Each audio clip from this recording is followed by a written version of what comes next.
Welcome back to Teachable Moments with April podcast. I am your host, April.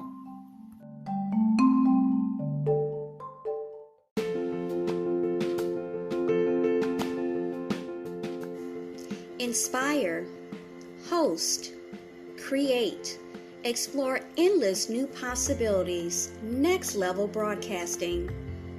If you haven't heard about Anchor by Spotify, it's the easiest way to make a podcast with everything you need all in one place. Let me explain.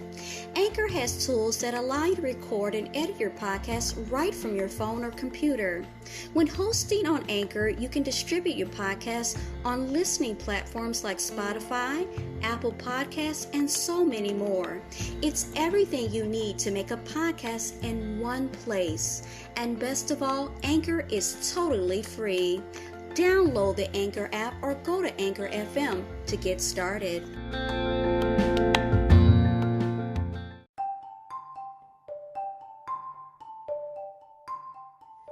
Okay, the article goes on to talk about a young person named Helena, and she's a 23-year-old detransitioner from Cincinnati, Ohio, who was born a biological female.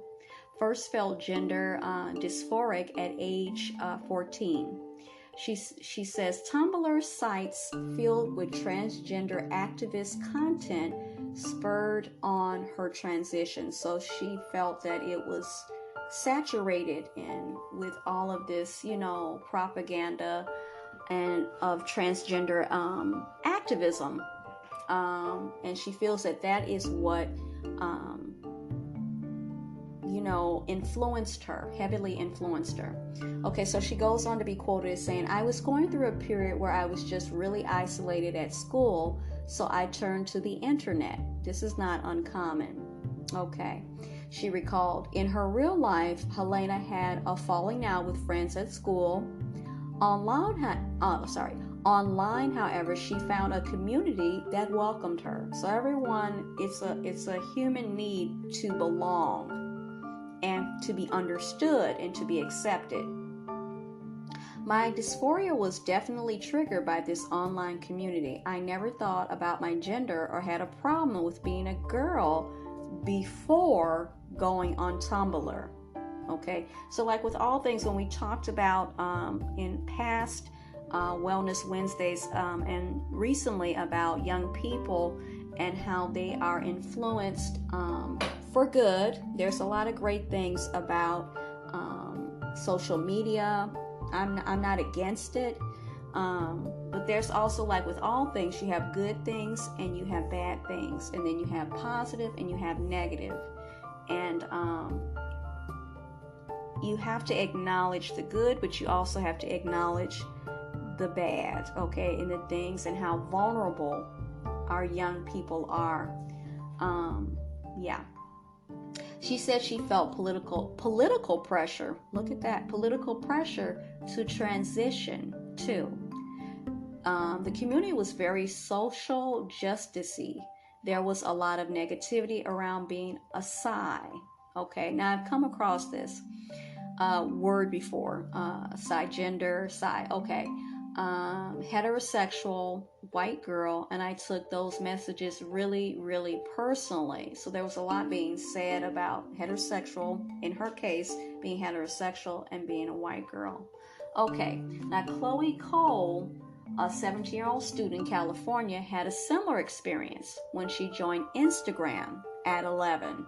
Okay, I started to be exposed to a lot of LGBT content and activism, she said. I saw how trans people online got an overwhelming amount of support, and the amount of praise they were getting really spoke to me, because at that time I didn't really have a lot of friends of my own. So you can see there is a theme here. There's a theme here. There are people, young people, who feel isolated. Okay, they feel isolated in real life, and then they turn to the internet and aka social media, to fill that void, that they are feeling in their real everyday lives.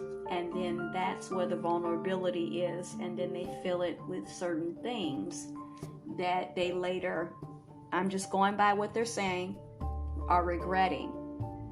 They're not happy about it, okay? Experts worry that many young people seeking to transition are doing so without a proper mental health evaluation.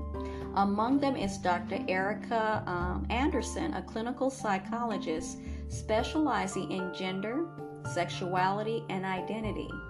A transgender woman herself, Anderson, there it is, has helped hundreds of young people navigate the transition journey over the past 30 years. So this individual, Dr. Erica Anderson, is a transgender woman herself. Okay, so it's not just I keep saying, it's not just of the physical transition. It is your mental state, it's where's your spiritual state. Anderson supports the milestone-filled process lasting anywhere from a few months to several years to undergo transition.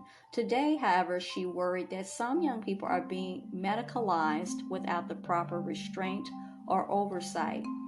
She goes on to say, I'm concerned that the rise of detransitioners is reflective of some young people who have progressed through their gender journey very, very quickly. She says she worries that some doctors may be defaulting to medicalization as a remedy for other personal or mental health factors.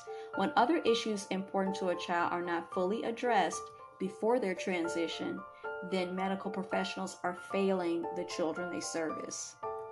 Then they go on to say that there was an online survey of detransitioners conducted by Dr. Lisa Littman last year, and 40% said their gender dysphoria was caused by a mental health condition. Okay, and 62% felt medical professionals did not investigate whether trauma was a factor in their transition decisions. It's like with anything, you have to look at the source of something before you move forward effectively. You don't do that, you're going to have problems down the line. In this case, sadly, it's not taking very long for the problems to manifest themselves. It says, my dysphoria collided with my general depression issues and body image issues. Helena recalled, I just came to the conclusion that I was born in the wrong body and that all my problems in my life would be solved if I transitioned. Then it goes on to say that Chloe had a similar experience. Because my body didn't match beauty ideals, I started to wonder if there was something wrong with me. I thought I wasn't pretty enough to be a girl, so that I'd be better off as a boy. Deep inside, I wanted to be pretty all along, but that's something I kept suppressed. She agrees with Dr. Anderson that more psychological evaluation is needed to determine whether underlying mental health issues might be influencing the desire to transition. Okay, more attention needs to be paid to psychotherapy, Chloe said. We're immediately jumping into irreversible medical treatments when we could be focusing on empowering these children to not hate their bodies.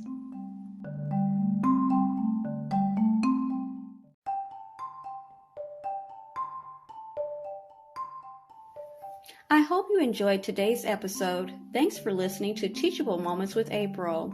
If you did enjoy this episode, I invite you to come right back to check out my podcast and my other episodes. Don't forget to listen, add us to your favorites, and support by clicking on the link in the description. As always, be blessed and be well. Until next time.